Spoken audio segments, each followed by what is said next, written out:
Hey, paisans, the time has come. On the air since 2009, the independently produced, non-FCC compliant champ of video game talk podcasting. Here comes Tiger Claw Radio. Here's your host, Critical Failure. Good morning, everybody. You're listening to Tiger Claw Radio. It's your host, Critical Failure. It's that time again. Alright, so I had braces put on this past week, so my mouth's in a lot of pain, but I recorded some stuff beforehand, so we're going to do the best we can. We'll start things off with a chip tune, and then we'll take the Wayback Machine to before this monstrosity went inside my mouth, and talk some video games. Stick with us. We'll be back.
That's the Stage 1 theme from Solar Striker.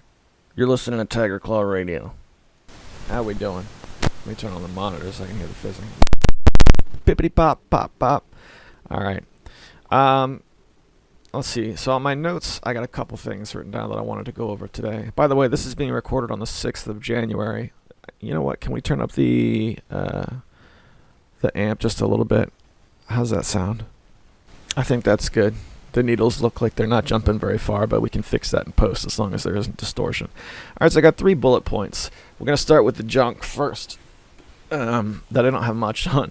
First thing is I have this little secondary computer that I keep downstairs. It's a little laptop that I bought last year, which is only like 4 or 5 months ago, tops. And I haven't used it much just because I've been busy with other things. But lately, the little ones in my house have been going to bed early. So rather than sit in my office, I wanted to hang out with my wife. She's watching shows. I'm playing games. There's no reason we can't hang out together. It feels good. It's what a marriage is for, is being together. So I get this little laptop out, and I started using it recently. Primarily to play with RPG Maker 2003. And I say play because that's what I'm doing. I'm just making fun stuff with primarily default assets. But anyway, the idea is I have this computer that I'm breaking in. And one of the things you do when you're breaking in a computer is, well, you get whatever your choice browser is, right? So it being a Windows machine, of course it comes preloaded with Microsoft Edge. And so I was like, okay, I like Opera. That's what I've started using, a little while back. Let's get Opera on it now that I'm using this thing regularly. And I went to download Opera, and when I looked it up, Edge stepped in and was like, it was a great big banner that was like, you don't need to download another browser. Consider keeping Edge. Oh dear. All right. To be fair, they didn't stop me somehow. It was like targeted ads. It sensed I was searching for another browser. I was using Edge. It's gonna put something to try and keep me because that's the way it is. In business, there's a war amongst companies. Generally speaking, when companies compete, the consumer wins. But I could see this is an aggressive act of competition on Microsoft's part. And I thought it was really funny because it's like seeing that I was never more compelled to get another browser. Back in I don't know exactly when this was, but I'm going to place it at 2010. I remember looking at my, hang on, fuzz is coming. Let's see if I can thin that out just a little bit. Is that any better? I remember looking at my system resources, and I could see that I was using Firefox, I think, at the time, and I could see that Firefox was using way too many resources, and my already old computer in 2010 couldn't handle running Firefox. This made me more compelled to switch than that situation of not really being able to use the browser I had. It's just kind of a funny thing. I'm not slinging mud at any of the companies at this point, because goodness knows we have enough real valid reasons to get upset at these giant corporations. This is just like a funny thing that crossed my path in the past couple days. I also have on this list RPG Maker 2003 in my little computer making games. I can't remember what I was thinking of at the time when I wrote this. Because see, the way this works is when I'm ready to do the best podcasting and I'm like fired up to talk to everyone and be creative and really go through things, I'm usually away from the means to do so. So I try and take little notes so I can get back to those places, like bookmark the thought. And there isn't a ton to say about this one. I think this was just a case of me being really interested to play RPG Maker 2003. I can tell you that just today I launched RPG Maker, what is it, MV? I always get these confused. It's one of the two newest ones. The most current one I don't have, but the one before that I do. Yeah, RPG Maker MV. I think there's also an MZ that I don't have. I may have that wrong. But anyway, I loaded up MV today, and it was too different. I'm not saying I can't use it. I'm not saying there's anything wrong with it. I'm just saying I'm not ready to make that jump yet, because I've been playing with 2003 and these really old systems, and I know when I make the jump and get used to this new one, I can't go back, at least not easily. So I want to continue working on my 2003 projects, because those have been seemingly fun little games, at least fun to build anyway. I think they became really fun to do once I let go of the idea of, hey man, I'm going to make the RPG of my dreams, and it's going to have all this awesome stuff in it, and it's going to be a huge epic saga. No, I had this idea, hey, I'm going to make a stupid little town that's got an inn and has an item shop, and then right next to it is going to be a dungeon, and then from there you can just grind away, because that's what you do in these games. Once I latched onto that really, really basic structure, and just the idea of I'm just going to have fun fleshing the structure out, then I was like, oh yeah, good things are coming out of it. And on my little computer, I started building a secondary game, because there's no cloud storage. And Hemrock over on the Discord made himself, just for fun, he made an alternate version of the it's the basic chipset. I can't remember what they label it. It's not exterior, because that's like the town chipset. This is like the world map chipset. He made an alternate version where the lower level chips are all the same. Like if you make a landmass, it's going to look the same, but the toys and the towns and the dungeons and stuff that you put on it are very different. So I made a secondary game where I used that chipset to build a world map, and I gotta say, it's coming out pretty well. Just a bare bones little game, again, just a silly little grinder. But I'm pretty impressed with it. And he posted that tile set publicly on the Discord. I would like to talk to him about getting that posted on that old site with all the old goodies. I can't think of the old, oh gosh, what is it? The assets. That old assets website that's got a lot of RPG Maker 2000 and 2003 stuff. I think it's worthy to be posted up there, but I'll have to talk to him about that. I'm not sure if that's an open post site where we can just go do that or not. But that's been fun, and those programs were $2. And today being the 6th, this is the day after the Steam sales ended, so I hope you got them, because they definitely went back up to 20 and 25 respectively. Yeah, so I don't know, keep an eye on the Discord. I'd like to make running versions of those games available, although I haven't yet. I said I was going to, but I haven't yet. But anyway, that brings me to the final bullet point I have here. The thing that I really wanted to talk about, and that's a little bit about the Epic Game Store. Hang on one second here. So when it comes to the Epic Store, it's a funny thing, because I talk about the games that they give away for free, but everybody I know is in the same boat. Yeah, I get their free games, but I don't play anything. I don't play any of them, and I haven't bought anything. So I decided I'm not going to buy anything from that site yet. I'm not going to spend money there just, for content. But I did decide let's reinstall the client and just take a look at what I've amassed over the last couple of months, because I got a good bot going on Discord that scrapes their store, and every time they change the game that's free, it tells us, hey, this is the game that's free, this is what the box art looks like, here's a link, you can go add it to your collection just using your browser, you don't even have to launch the client. Because of that, I've been collecting these games, and then the Christmas sales just came and went, and during Christmas they were putting a new game up each day for a while. Yeah, so my collection grew pretty quickly. So I installed the client, and there's a lot of stuff here that I've gotten from the free games in the last year. First game I installed is Fez, because it looks like a fun game, but I'm not a big fan of this Phil Fish character. You know, not many people are. He's not a guy who's out to make fans, really. But I did want to play the game. So I installed that just now. And I'm looking at the rest of the collection. There's a couple other things here that I would play as well. Overcooked 2 is one that I have family members who really like, and I don't have that on Steam yet. Get the first one, but not this one, so that's one. I also wanted to play Prison Architect.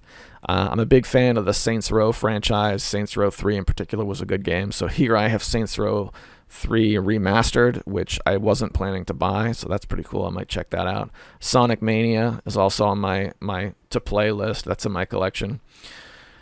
And there's a couple other, like, kind of fun things, like all the new Tomb Raider games I have they just put up in the last couple days. But yeah, so we're gonna see how this works. And one thing I noticed right away, just install, not even talking about buying games, but just installing the games that I have, they need to tell you when you click to install a game how big this install is going to be, and they don't, and that is like a cardinal sin when it comes to a game client. Fez installed no problem, because it's not a big game, but I also kind of wanted to play NBA 2K1, which is very out of character for me, right? But it's a high-end sports game that was free, and I was thinking back when I was looking at the store page, back in the Super Nintendo days, I played a couple basketball games I really liked, right? Everybody was playing NBA Jam back in those days, and I also got a copy of NBA Live, I think it was 96, the one where the Houston Rockets won, and Utah Jazz was in the championship. So it was the Utah Jazz that had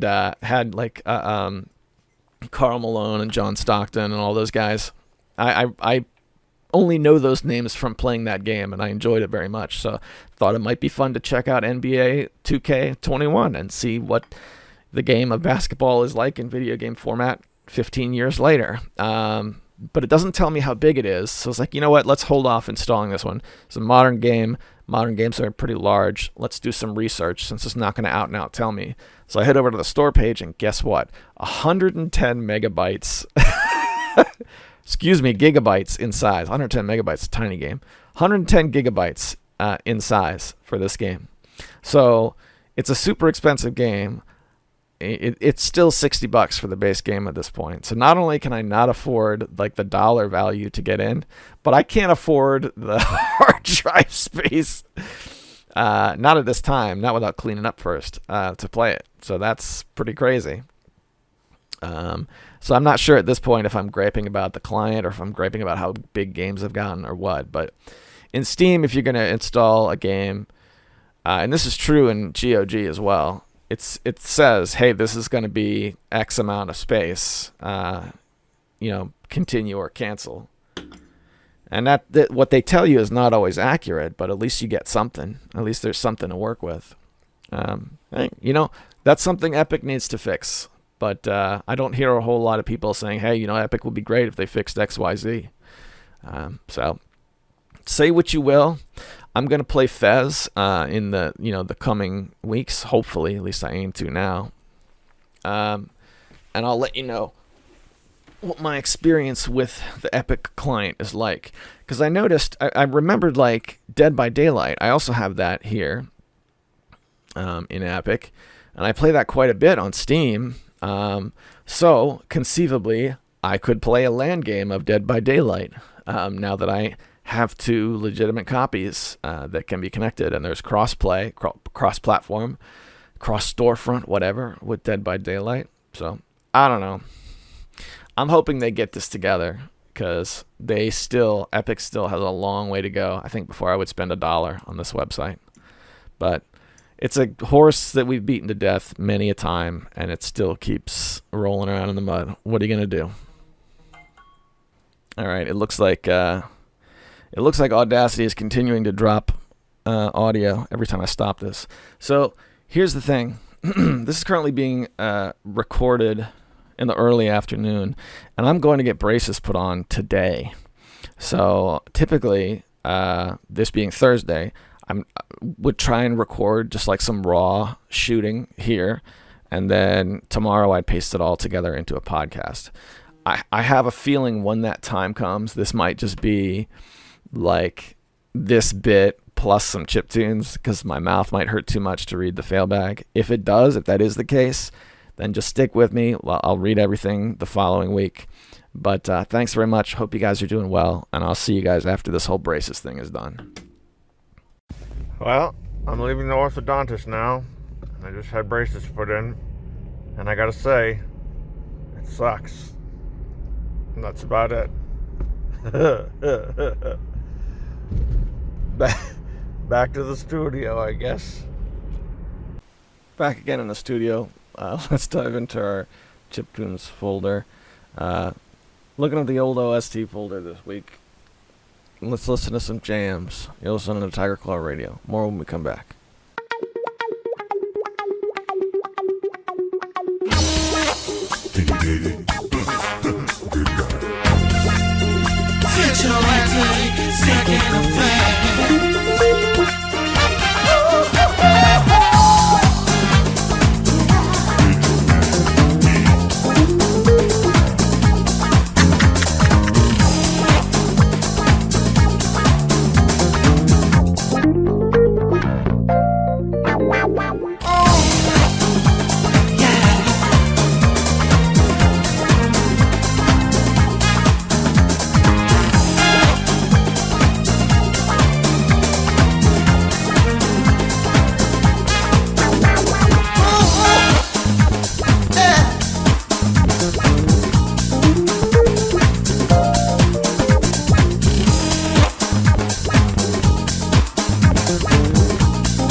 Look, I know I've played that song on the podcast before, and just to put this in perspective, playing that track brought TCR production this week to a halt.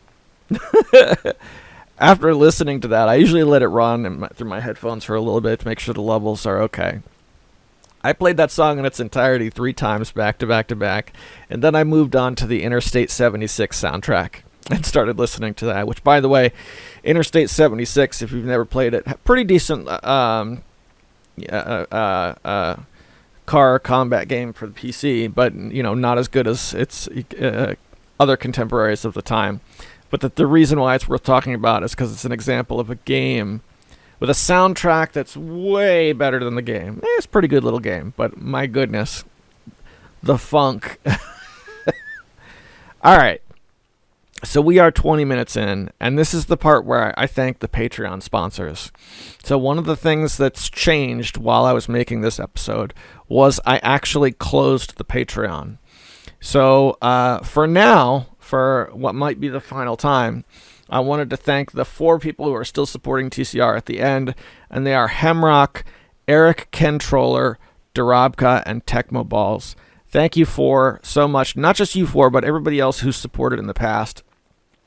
I wanted to get the show back together, so I just went. At first, I was like, "Yeah, we'll just pause the billing," but then now let's just unlaunch the page. Let's just unlaunch it.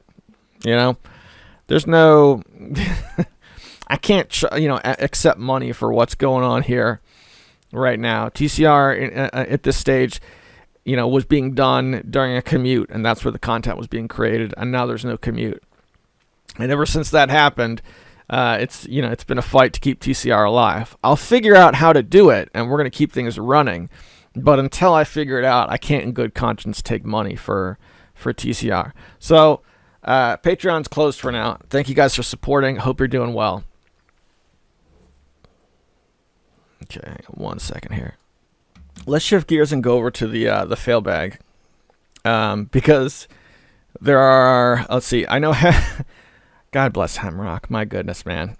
Hemrock has a really good email that I want to go over, and then there are a couple of comments over on the YouTube section. So give me a second. I'm going to pop up my email account, and I know it's best to do this sort of thing off recording, but these days, I'm worried if I stop the recording to start taking care of business to try and make things more listenable. It's getting harder and harder to get it back on again. So just to make sure I get it done, here we go. All right, Hemrock writes in, Hey, Paisan, thank you as usual for another episode of TCR. I hope you and your family are staying well during the age of the Omicron. You asked me about PS1 RPG Maker game. It's called Angels of Rizoran, made by David Vink of YouTube, released in summer 2002. You can find a copy here, and he puts a link to it. By the way, if you're on the Discord, he posted a link for that, in the RPG Maker section, and there's a link to the trailer of the guy who put it together, showing off all of those materials that he saved from making it all those years ago. It's really interesting stuff. But let's get back to it. Still playing it. It's actually pretty good and rather long. I've been at it for about 6 hours, and the world has just opened up. The game has a special blue magic system that David specifically implemented. Once you get to a certain part of the game, you can start to select your party members, choosing 4 out of about 8 to 10 people. I've not found all the playable characters yet. Overall, I recommend checking it out. I got a $7 copy of RPG Maker just so I could play this, and I think it was worth it. That's saying a lot, in my opinion. A couple of negatives include the high encounter rate and the fact that it takes a while to get the game going, but those seem to be the case for old-school RPGs sometimes. As you well know, this past weekend was MAGfest. I'm currently listening to an ocarina concert from MAGfest 2019 while I type out this email. Nothing says MAGfest like the Green Hill Zone played by an ocarina ensemble. I spent a good chunk of my Saturday watching MAGfest-related content. Most of it was old stuff, especially in light of PAX South's sudden passing. Rest in pepperoni, PAX South. I really wished I was at MAGfest. MAGfest is not perfect, and I know it sounds hokey, but I love the energy of the con. I miss that. What are some of your favorite MAGfest memories over the past years? You've been more times than I have. You think you'll ever return? Do you have any near future plans for Tiger Fest? All right, quick break. I want to do a dedicated recording of just MAGfest memories. Shotgunning through it, some of my favorite MAGfest memories were the very first time I went. The night before I left, I couldn't go Thursday, so I was getting ready to go Friday, and I couldn't sleep that night, knowing that MAGfest was already going. So 3 o'clock in the morning, I just woke up and was like, well, I'm going. See ya. Got my car and drove down there. Walked in, got my badge. Of course, there was nobody there, and who should I find but Derek Alexander, playing X-Men with a bunch of other people. And I had my worn-out Starship Amazing t-shirt on, and I got to talk to him for about 2 seconds, and he was super, super cool, and invited me to come play X-Men with him. But again, this was 3 a.m, and I was like, and he was, my favorite, of all internet bros at that time. I still wish him well, but this is like Starship Amazing era Derek Alexander. So I was like, nah, man, I got things to do here at 3 a.m. But it's good to see you, brother. Turns out he's not very tall, actually. Short guy. But yeah, that's one. Another one was, the biggest one was playing games with Vintage Video Game Geek. And that whole, getting to hang out with Vintage Video Game Geek and NES Complex, not knowing who NES Complex was. I found out about his channel much later. Or not much later, but after, I got to talk to him and hang out with him. And then doing that dinner with Gamester 81, who, no nicer guy, I think, in any of the scenes there. And then later memories include just a couple of years ago, going to the chip space, in its prime, when it was as hot as it could be, just before Chiptunes Equals Win disbanded. That's when you and I went. I'm pretty sure that was when we went. And Glowmag was there, the guy who did the music for Toxic Avengers and a bunch of other 80s movies. And we got to see that. That was, there was nothing like that. So those are just a few. There were others. There were a lot of really good memories, hotel memories, specific games we played. But I want to set myself up a space where I can just go on and on and on and on about that. So I think I might do a MAGfest memory recording. In fact, let me write that down. MAGfest memories. I spelled that wrong, but that's okay, because now that the supporter page is closed, I don't have to worry about content control. All right, give me 1 second. Somebody's trying to message me, so I want to pause the recording and make sure I get it taken care of. That reminds me, before I go back to the email, Vintage Video Game Geek, a personality who has since withdrawn from YouTube. This is one of the things that really kind of breaks my heart about that situation. And by the way, it's fully, I understand that's part of the game, and I'm not saying that he didn't have the right to do so if he wanted to, but he had a video of that particular year at MAGfest when we hung out. And it had, a lot of stuff in it that, I was there, he was there. There are memories that he filmed and captured that were dear to me that are now gone because this page is gone. I wrote a mechanical bull, and he filmed it, and I fell off right away because there was a big line. So I later found out that the speed on the mechanical bull had been cranked way up.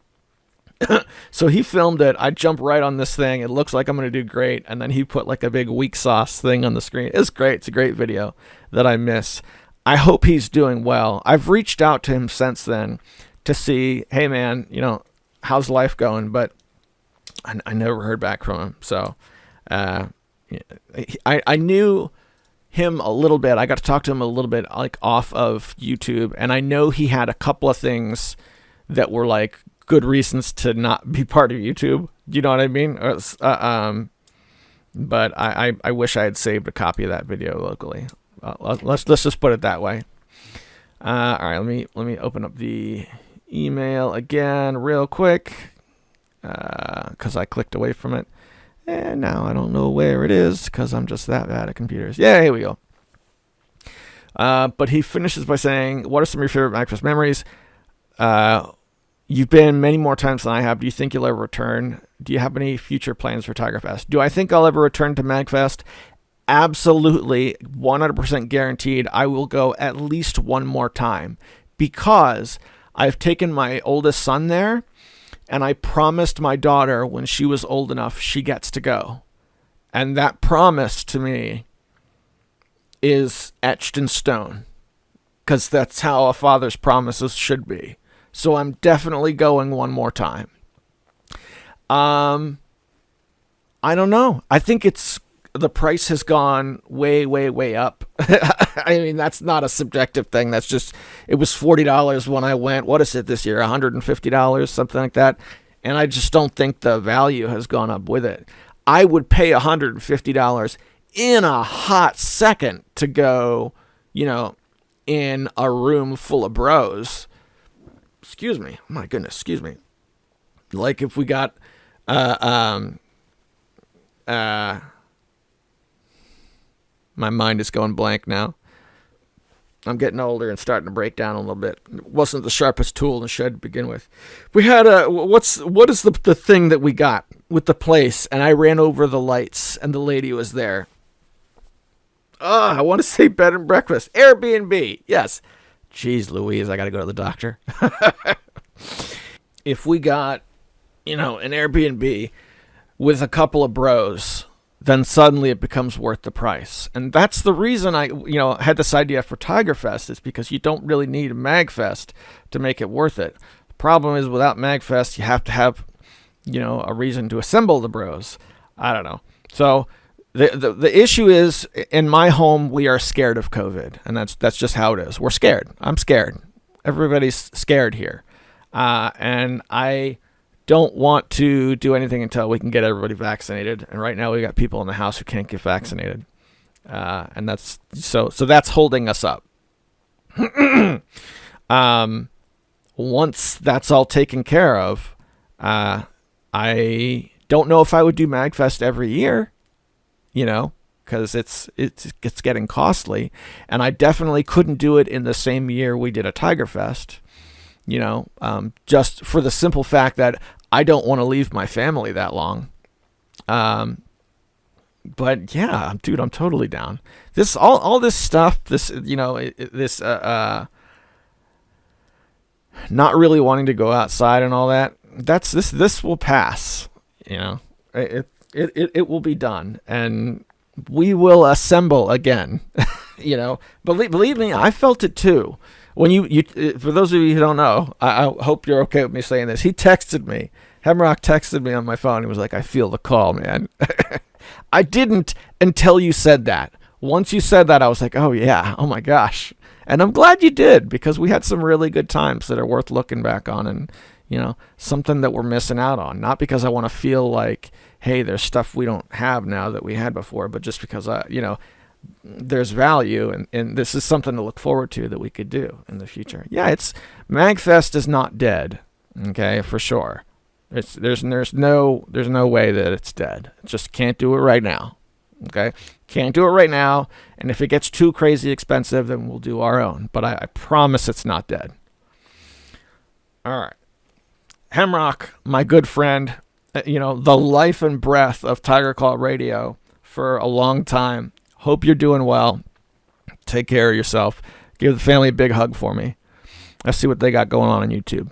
Oh, wait, actually, we didn't finish the email. We just went through the MAGfest portion. There's a lot more.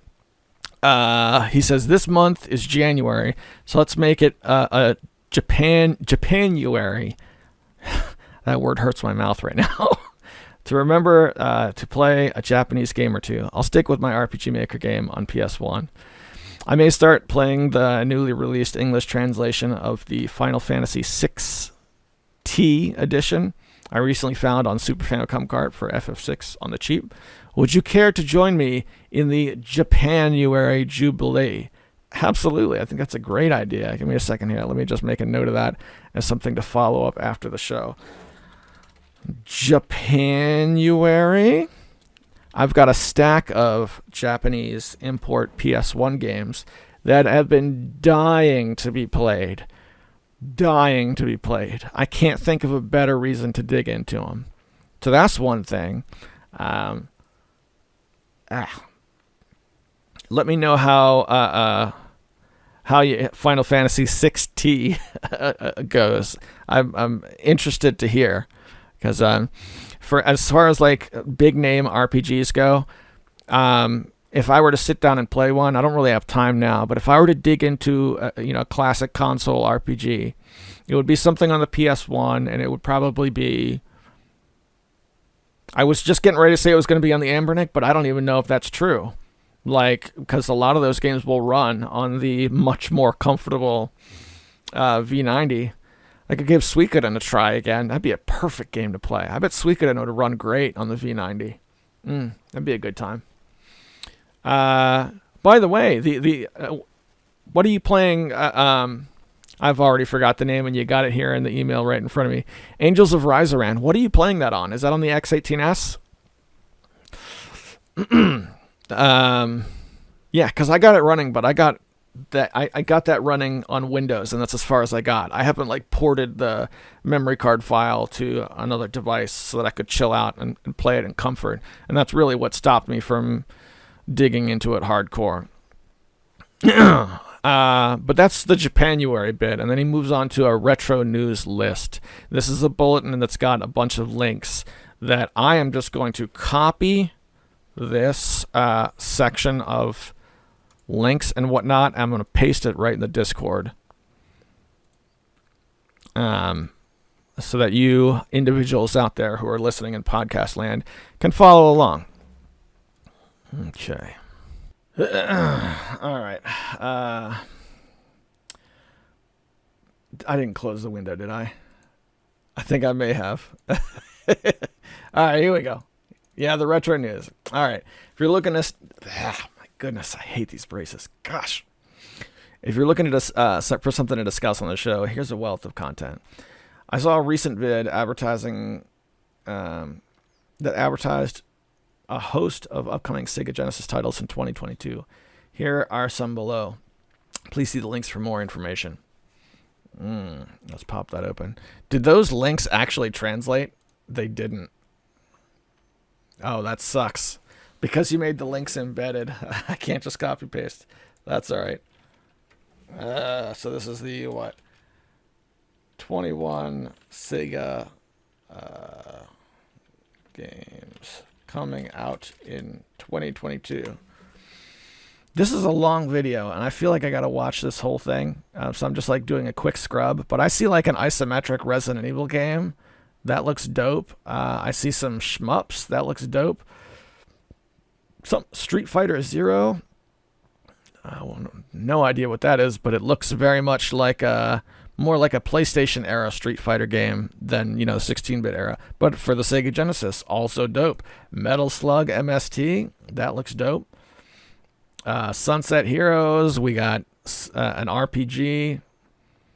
That looks great. Sega Genesis needed some more RPGs. I know it had some good ones, but it just didn't. It's going up against, in terms of RPGs, Super Nintendo was like the, that was, yeah, his stuff. I think they lost that battle, that one little battle. So it's nice to see new RPGs coming out for it. Greg Giraldo's racing game? You mean Greg Giraldo, the comedian? That's pretty funny. Splatterhouse what? The original Splatterhouse? Yeah, this is a really awesome looking video, and I unfortunately it's weird to say this because you're talking about like trying to help me dig up content. I don't have the time to dig through it now, but if you're a Genesis guy, it looks like there's a lot of really cool Genesis stuff coming out in the next year. Which is dope. We need some happy signs ahead, and this is a real feel good bulletin. But among them, we have some links in the email. Let's return to his email. Bone Marrow Path. This is an RPG puzzle game in the vein of Puzzle Quest. It's a free demo on itch.io, and they're taking pre-orders currently. $40 for cart only. I don't think I'm going $40 for a Genesis game. That's just me. Not saying it's not worth it. I'm just saying I can't. ZPF, a brightly colored shmup. All right, let's pop this. Is that itch.io? No, it's a development thing.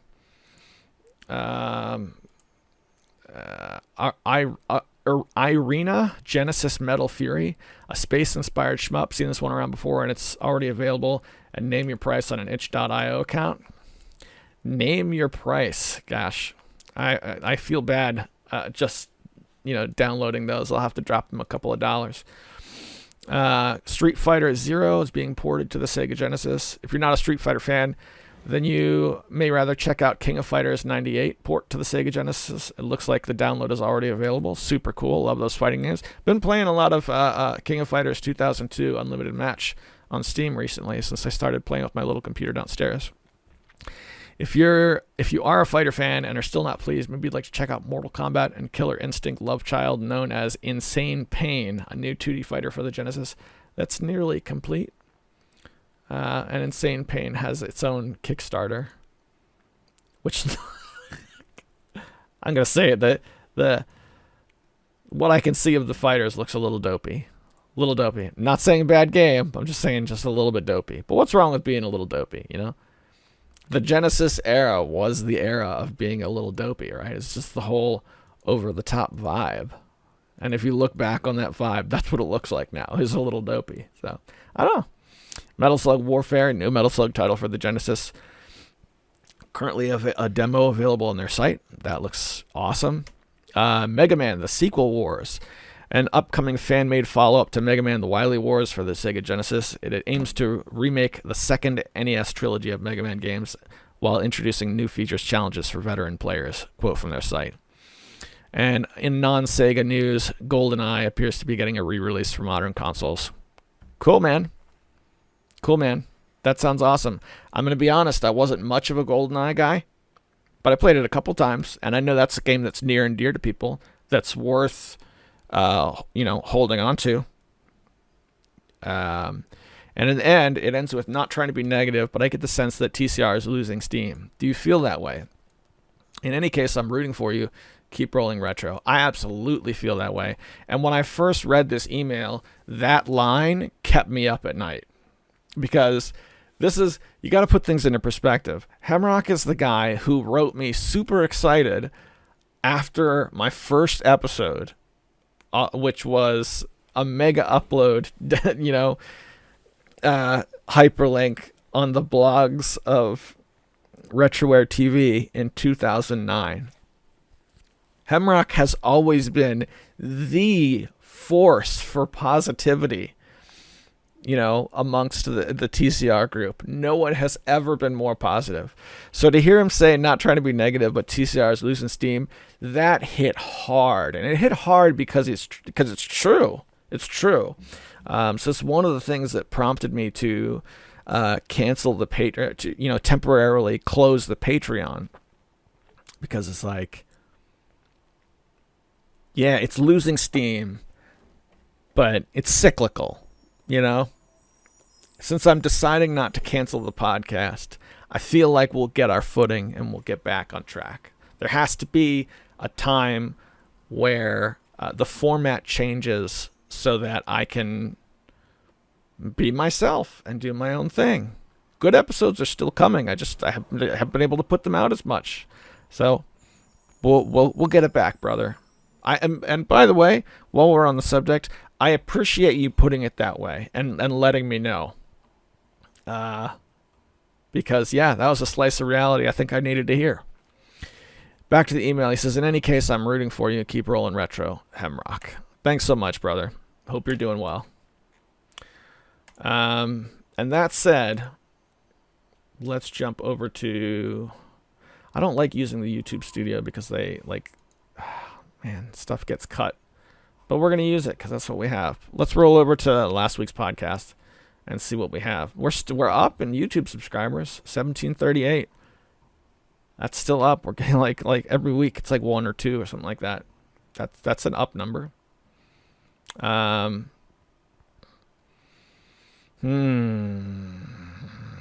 me a second here. Again, it would be smart for me to pause this to deal with it, but I'm afraid that I won't get back to it. Yeah, okay. So let's go through TCR 415. That was last week.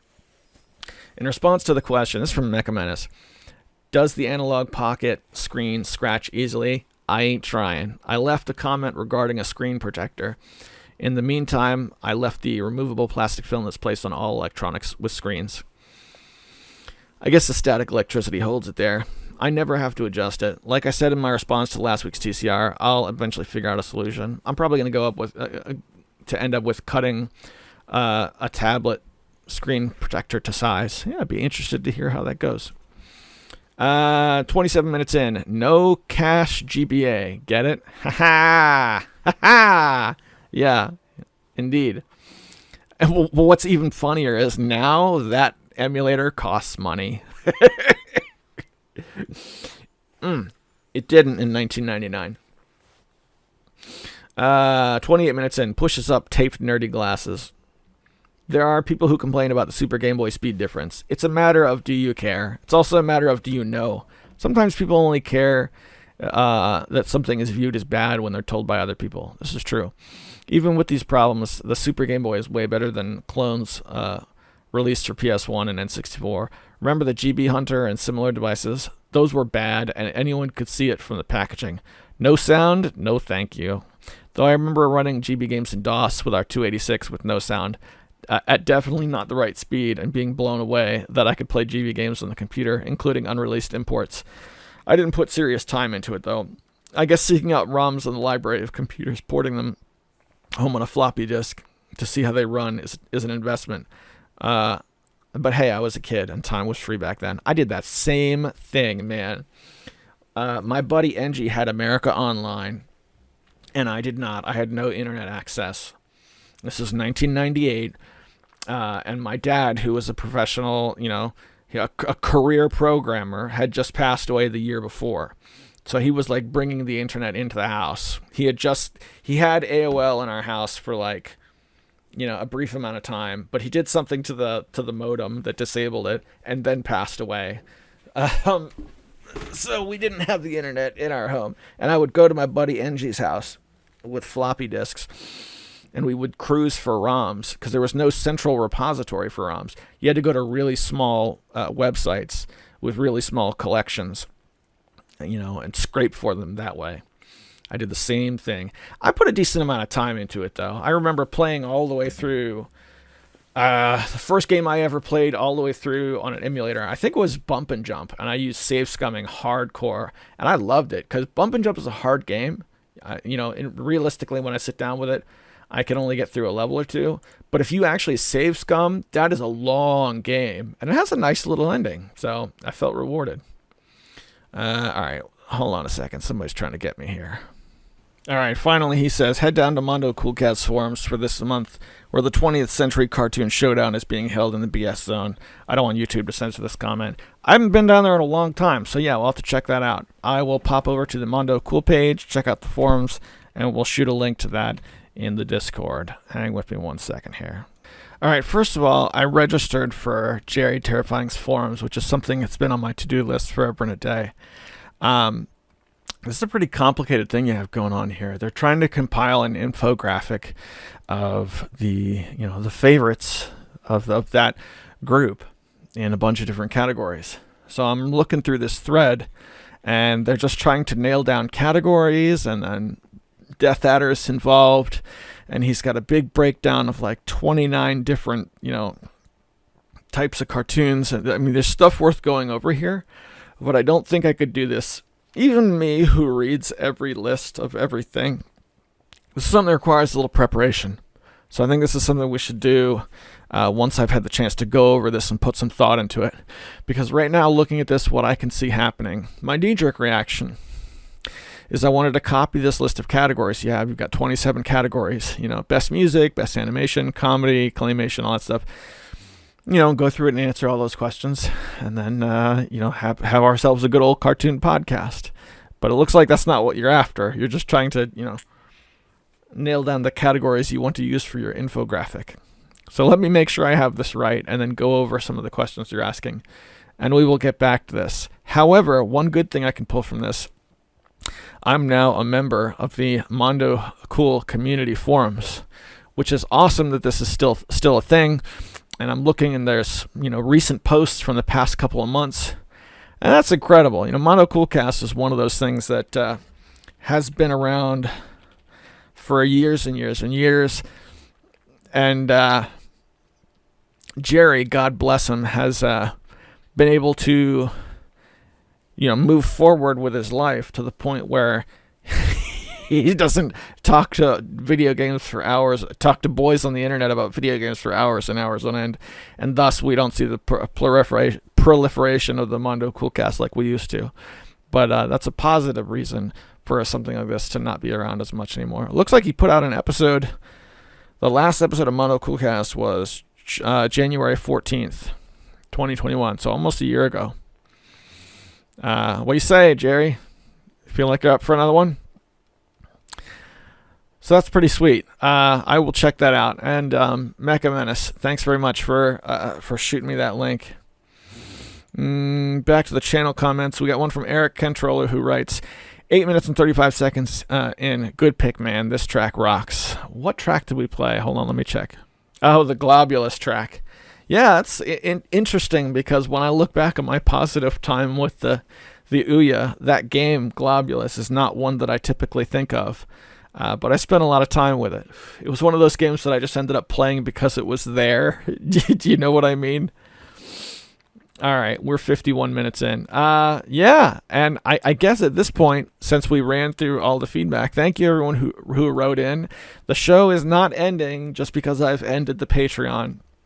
I just want to get things together before I start accepting donations again, because I feel like it gives me a lot more wiggle room. For example, I'm out of time to record, so I'm not going to drop the music in at the end. And I think if I'm not accepting money for the podcast, then that's okay. So thank you very much, everybody, for listening. I hope you're doing well, and take care of yourselves. I'll see you next week.